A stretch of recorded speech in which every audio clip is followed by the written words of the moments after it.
Assalamualaikum dear students, I hope you are all fine and doing great. Our today's topic of discussion is dark reaction. Basically हम photosynthesis को discuss कर रहे थे. जब हम photosynthesis की बात करते हैं, कहते हैं फोटोसिंथेसिस एक ऐसा प्रोसेस है जिसमें प्लांट्स क्या करते हैं, अपनी ऑर्गेनिक फूड प्रिपेयर करते हैं. वो दो इनऑर्गेनिक मॉलिक्यूल्स कंबाइन करते हैं, carbon dioxide plus water in the presence of sunlight. उनको कंबाइन करके क्या बनाते हैं, ग्लूकोज बनाते हैं, और नेक्स्ट क्या हो सकता है, ऑक्सीजन प्रोड्यूस हो जाती है. क्लियर. अब वो एक जनरल सी इक्वेशन है, लेकिन अगर देखा जाए तो फोटोसिंथेसिस एक डिटेल्ड प्रोसेस है और उसको दो फेजेस में डिवाइड कर दिया जाता है. One is the light reaction, other is the dark reaction. Light reaction को हम लाइट रिएक्शन इसलिए कहते हैं बिकॉज उनको होने के लिए लाइट की रिक्वायरमेंट है. क्लियर. डार्क रिएक्शन को डार्क रिएक्शन इसलिए कहते हैं because they don't need light. इनको होने के लिए लाइट की रिक्वायरमेंट नहीं है. क्लियर. अब देखते हैं इसको.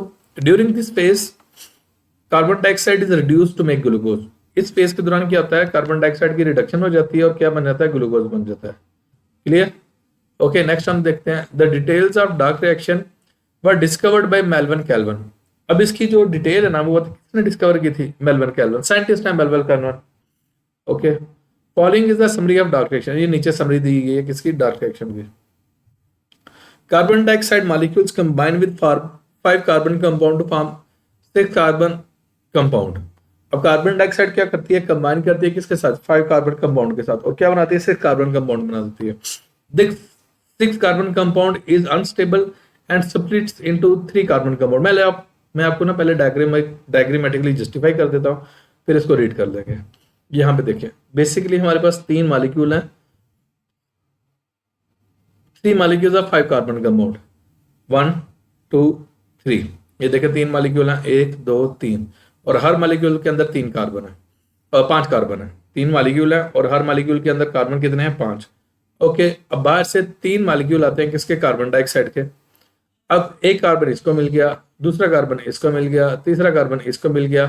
क्या बन गए, 3 मॉलिक्यूल्स ऑफ 6 कार्बन कंपाउंड. और याद रखना, ये जो 6 कार्बन कंपाउंड होता है ना, ये अनस्टेबल होता है. अनस्टेबल है तो फौरी तौर पे क्या कर देगा, स्प्लिट कर देगा, ब्रेक हो जाएगा. जब ये ब्रेक होगा तो 3 कार्बन वाले 6 मॉलिक्यूल बन जाएंगे. 1 2 3 4 5 6 मॉलिक्यूल्स बन जाएंगे 3 कार्बन कंपाउंड वाले. क्लियर. ओके. नेक्स्ट हम कहते हैं 2 मॉलिक्यूल एंटर हो रहे हैं, एक एटीपी भी एंटर हो रहा है, दूसरा एनएडीपीएच भी एंटर हो रहा है. एटीपी भी एंटर हो रहा है और क्या हो रहा है, एनएडीपीएच भी एंटर हो रहा है. अब जब ये एंटर होते हैं तो हमारे पास ना 6 मॉलिक्यूल्स बनते हैं 3 कार्बोहाइड्रेट वाले. 6 मॉलिक्यूल बनेंगे 3 कार्बन वाले, लेकिन ये कार्बोहाइड्रेट्स होंगे. अच्छा, यहाँ पे आपकी बुक में ना नाम नहीं लिखा गया, लेकिन मैं नाम लिख देता हूँ. उसे हम G3P कहते हैं, ग्लिसरॉल्डिहाइड 3 फास्फेट. ओके. अब ये 6 मॉलिक्यूल बन गए. अब 6 में से एक मॉलिक्यूल बाहर आ जाएगा. एक मॉलिक्यूल क्या आ जाएगा, बाहर आ जाएगा. आगे कितने बच जाएंगे, 5 बच जाएंगे. 5 molecules of 3 carbon compound, 5 molecule होंगे 3 कार्बन वाले. अब ये पांचों के पांचों क्या करेंगे, रीअरेंजमेंट होगी, रीशफलिंग होगी. रीशफलिंग के बाद क्या होगा, 3 मॉलिक्यूल आएंगे 5 कार्बन वाले. क्लियर. अब हमारे पास यहाँ पे एक G3P आ गया. अब हमने तो बनाना था ग्लूकोज. अब इसी तरह साइकिल एक दफा और रन होगा. जब एक दफा और रन होगा, एक और G3P का मॉलिक्यूल बन जाएगा. जब एक और G3P का मॉलिक्यूल बनेगा तो ये दोनों मॉलिक्यूल आपस में कंबाइन करेंगे. अब देखो, हर मॉलिक्यूल के अंदर 3 कार्बन है, इसके अंदर भी 3 कार्बन है, इसके अंदर भी 3 कार्बन है. ये दोनों कंबाइन किए तो क्या बन गया, ग्लूकोज बन गया. क्लियर. ये एक जनरल से क्या हो सकते हैं, डायग्रामेटिक रिप्रेजेंटेशन है. अच्छा, समटाइम स्टूडेंट क्वेश्चन ये पूछ लेता है कि सर यहाँ पे 6 मॉलिक्यूल बन गए हैं कार्बोहाइड्रेट वाले, तो ये 6 के 6 बाहर क्यों नहीं निकल आते. वो 6 के 6 इसलिए बाहर नहीं निकलते क्योंकि आगे रीजनरेट भी तो करने हैं ना. ये जो आपके क्या हो सकते हैं, दोबारा भी तो साइकिल रन होना है ना. ये जो क्या हो सकते हैं, 3 मॉलिक्यूल है 5 कार्बन वाले, ये भी तो रीजनरेट करना है. अगर ये रीजनरेट नहीं होंगे तो साइकिल नेक्स्ट टाइम रन नहीं होगा. तो इसलिए इसकी कंटिन्यूटी के लिए बार बार क्या हो सके, इसको प्रोसेस होने के लिए, तो ये क्या हो सकते हैं, इस तरह होगा. एक साइकिल में जस्ट एक G3P का मॉलिक्यूल निकलेगा, या 3 कार्बन कंपाउंड वाला एक कार्बोहाइड्रेट निकलेगा वन टाइम में. क्लियर. ओके. नेक्स्ट देखते हैं. अब इसको रीड करते हैं. मैंने आपको डायग्रामेटिकली जस्टिफाई कर दिया, अब इसको रीड करते हैं.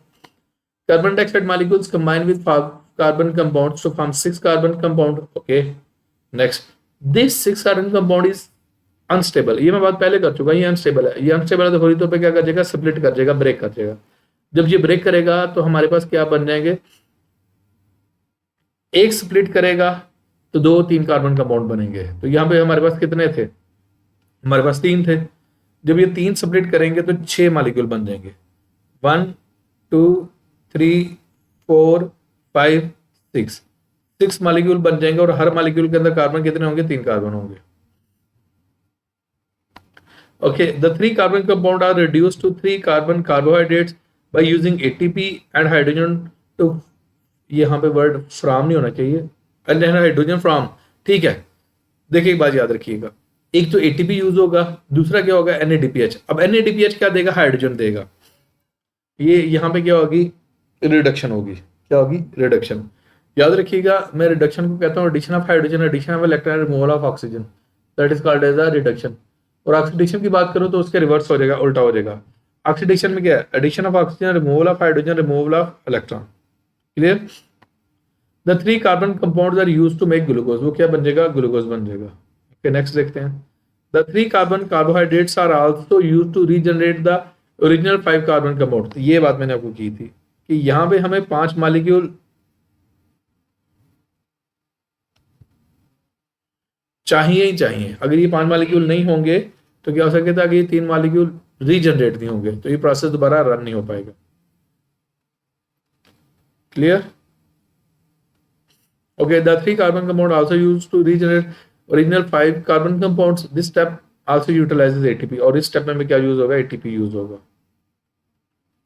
नेक्स्ट हम बात करते हैं role of chlorophyll in photosynthesis. अब देखो एक बात याद रखना, जो क्लोरोफिल है वो फोटोसिंथेटिक पिगमेंट है। ये होगा तो लाइट अब्जॉर्ब होगी, ये लाइट नहीं होगा तो लाइट अब्जॉर्ब नहीं होगी।